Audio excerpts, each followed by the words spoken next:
Bonjour à tous, j'espère que vous allez bien. Je suis ravie de vous retrouver aujourd'hui pour cette nouvelle vidéo. Je ne formalise pas, je formalise peu ou je ne formalise jamais. Je suis Chantal Baudouin et je suis coach en gestion du temps et organisation. Ma mission est d'accompagner les chefs d'entreprise, les cadres et cadres dirigeants pour les aider à retrouver sérénité et équilibre dans leur vie personnelle et professionnelle avec la méthode O. Alors aujourd'hui, on va parler de formalisation. Donc déjà, qu'est-ce que c'est la formalisation? La formalisation, c'est l'acte d'écrire noir sur blanc, de verbaliser des échanges oraux lors de réunions, lors d'un entretien face à face, lors d'un appel téléphonique ou une visio. Alors, on va voir différents aspects du fait de formaliser ou de ne pas formaliser.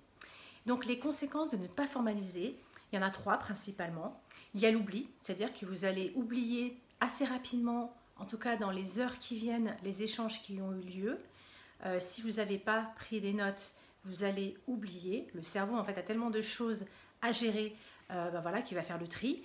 Donc si c'était des choses importantes, il va les retenir. Si c'était des petits détails, peut-être qu'il va les oublier. Donc ça, c'est le premier souci.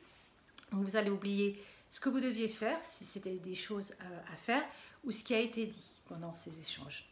Le deuxième problème, c'est que vous allez perdre du temps. C'est-à-dire que vous allez essayer de vous remémorer ce qui a été dit, vous ne savez plus, donc vous allez rechercher dans votre mémoire, vous n'allez pas trouver, du coup vous allez repartir à la source, c'est-à-dire peut-être aller revoir la personne pour avoir l'information, ou passer un coup de fil, et donc du coup vous aurez perdu votre temps, alors que si vous aviez noté, eh bien, ce sera déjà fait. Et là, le troisième point négatif, c'est que vous partez dans une mauvaise direction. Si vous avez quelque chose à faire par rapport aux échanges qui ont eu lieu précédemment, eh bien, vous allez probablement partir dans la mauvaise direction et pas faire les bonnes choses que vous deviez faire. Pardon. Donc du coup, ça amène de l'incertitude dans je ne sais plus, je vais faire ça, oh, je m'en souviens plus. Voilà, donc c'est vraiment les trois conséquences. Donc du coup, les avantages à formaliser, pour le coup, c'est que tout est écrit déjà. C'est comme faire preuve finalement des échanges qui ont été faits.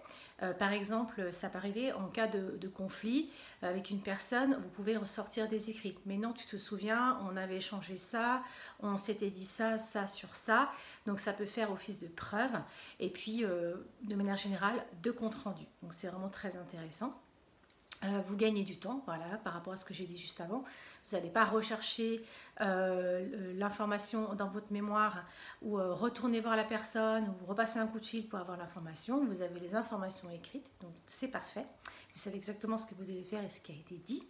Et enfin, voilà, vous n'oubliez pas, c'est déjà tout écrit. Et puis, vous n'avez pas d'incertitude, donc c'est plutôt confortable. Donc ça, c'est vraiment les conséquences de ne pas formaliser et les avantages justement de formaliser. Alors, on va passer à comment faire finalement, comment ça se fait la formalisation. Donc déjà, la formalisation, comme je disais en préalable, c'est d'écrire noir sur blanc, verbaliser ce qui a été dit.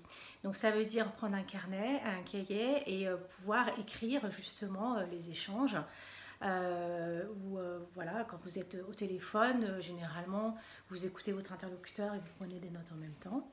Ça peut être faire un compte rendu, donc soit vous avez pris vos notes et à partir de là vous pouvez faire un compte rendu, donc ça peut être un document Word, un tableau Excel, un relevé de décision. Généralement en entreprise ça se fait énormément. Qui, quoi et quelles sont les suites à donner.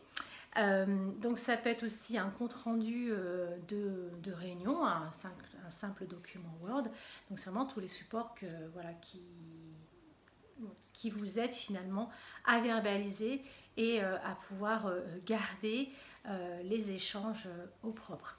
Vous pouvez aussi, pendant ces échanges, avoir aussi votre ordinateur portable ou votre tablette pour prendre des notes directement. Comme ça, si vous devez faire un compte rendu, par exemple, à l'issue de ces échanges, voilà, au moins il est fait en direct. Donc, je dirais, vous gagnez encore plus de temps.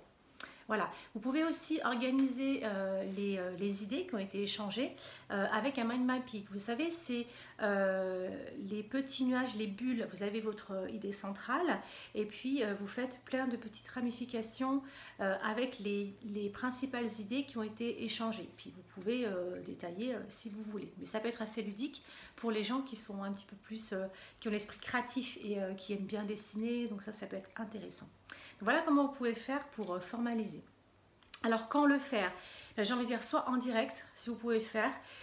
Donc généralement quand vous êtes au téléphone, vous prenez des notes. Quand vous êtes en réunion, c'est la même chose. Certains prennent leur ordinateur portable ou leur tablette pour prendre des notes également. Donc il faut le faire vraiment tout de suite. Par contre, si vous ne pouvez vraiment pas le faire pour X raisons, faites-le juste après le rendez-vous. Vous fermez la porte, vous coupez les notifications, vous prenez un temps au calme, seul, et donc vous écrivez tout ce dont vous vous souvenez de ces échanges vraiment très frais. Il ne faut pas attendre 2, 3 heures, 4 heures. Non, c'est vraiment juste derrière l'événement. Il faut vraiment prendre des notes avant de commencer quoi que ce soit d'autre parce que vous pouvez être sûr que vous allez oublier la moitié des choses dans la journée avec tout ce que vous devez faire. Et puis, de toute façon, la mémoire vive du cerveau, voilà, elle ne dure pas très très longtemps. Hein. Donc, c'est vraiment important de formaliser, de verbaliser les choses donc sur vos différents supports. Voilà. Alors pour qui le faire? En fait, j'ai envie de dire déjà avant tout pour vous. Vous gardez une trace de ce qui a été dit, vous savez ce que vous devez faire, donc c'est déjà pour vous en termes d'organisation, c'est déjà extrêmement important. Vous savez exactement ce que vous devez faire, vous savez exactement ce qui a été dit. Vous pouvez partager justement vos notes, votre compte rendu pour les autres, pour être sûr déjà d'avoir bien compris, parce qu'il y a aussi la prise de notes. Pour certains, on peut comprendre quelque chose à notre niveau et on peut l'avoir peut-être mal interprété. Donc des fois, ça peut être intéressant d'échanger un compte rendu avec des collaborateurs, avec des collègues pour être sûr que tout le monde a bien compris les mêmes choses. Donc ça se fait très souvent en compte rendu de réunion. Mais par exemple, si vous avez eu un échange téléphonique avec une personne, vous avez pris des notes et vous avez fait un petit compte rendu derrière et vous voulez l'envoyer à votre interlocuteur, vous pouvez le faire pour dire voilà, j'ai fait un petit compte rendu, est-ce que c'est ok, est-ce qu'on s'est bien compris sur les termes de l'échange, sur les idées de l'échange, et comme ça tout le monde est ok. Et donc on va dire c'est vraiment un rapport gagnant-gagnant. Donc déjà pour vous parce que c'est important pour bien vous organiser, et puis en plus ça participe à la décharge mentale parce que on pense qu'on a tout dans la tête, qu'on va se souvenir de tout. En fait, c'est absolument faux, c'est pas vrai. C'est-à-dire que vous allez avoir votre mémoire vive, vous allez vous souvenir de brides d'informations, d'échanges, mais au fil des heures, vous allez complètement oublier. Donc déjà, ça vous permet de décharger vos pensées, tous les échanges que vous avez en tête, et de les poser physiquement sur le papier ou sur votre document Word, etc. Et du coup, vous pouvez passer à autre chose. En fait, vous refermez le dossier de l'entretien, de l'appel téléphonique, de la réunion. Et vous pouvez ensuite passer à vos tâches suivantes. Ça, c'est extrêmement important en termes d'organisation et de décharge mentale. Et enfin, qu'est-ce qui peut être formalisé ? C'est ce que je vous disais au fil de cette petite vidéo. Donc, c'est les échanges téléphoniques, les entretiens, les entretiens donc en face à face la plupart du temps. Ça peut être des réunions, ça peut être des conférences, ça peut être des séminaires, ça peut être une visio aussi. Vous prenez beaucoup de notes pendant les visios également. Donc, j'ai envie de dire finalement tout ce qui est oral et que vous pouvez verbaliser. Donc verbaliser, ça veut dire transformer ce que vous entendez en écrit et gardé une trace de ce qui s'est dit. Et généralement, quand on a besoin de reprendre les informations de la conférence, de la réunion, des échanges, vous reprenez vos notes ou votre petit compte rendu, et du coup, voilà, vous êtes vraiment opérationnel.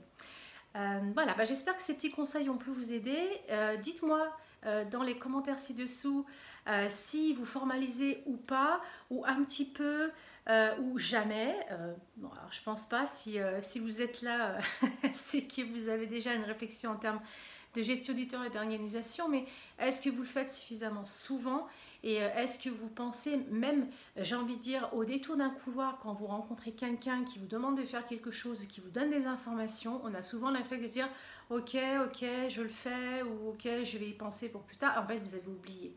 Et donc, il faut vraiment tout formaliser. Ça peut être aussi un petit mail, j'ai oublié de vous le préciser, mais ça peut être suite à nos échanges, nous nous sommes dit ça, et du coup, vous êtes vraiment tranquille. Donc, pensez à tous ces petits conseils. N'oubliez pas que je peux vous aider. C'est vrai qu'on a l'impression que c'est complètement évident ces conseils, mais la plupart du temps, on ne le fait pas. Donc, si vous avez besoin d'aide, n'hésitez pas à me contacter. Vous pouvez le faire soit sur mon calendrier, soit par mail, ou soit en commentaire ou en message privé. Comme vous préférez, je suis là vraiment pour vous aider sur votre gestion du temps, votre organisation. Surtout en ce moment où on est un petit peu déboussolé avec l'actualité, avec le télétravail, avec voilà, tout ce qui se passe en ce moment. On a parfois, même souvent, j'ai envie de dire, besoin d'aide. Donc n'hésitez pas à faire appel à moi. Je suis là pour vous. Je suis votre coach en gestion du temps et organisation. En attendant, je vous souhaite une excellente journée et je vous dis à très vite pour une prochaine vidéo.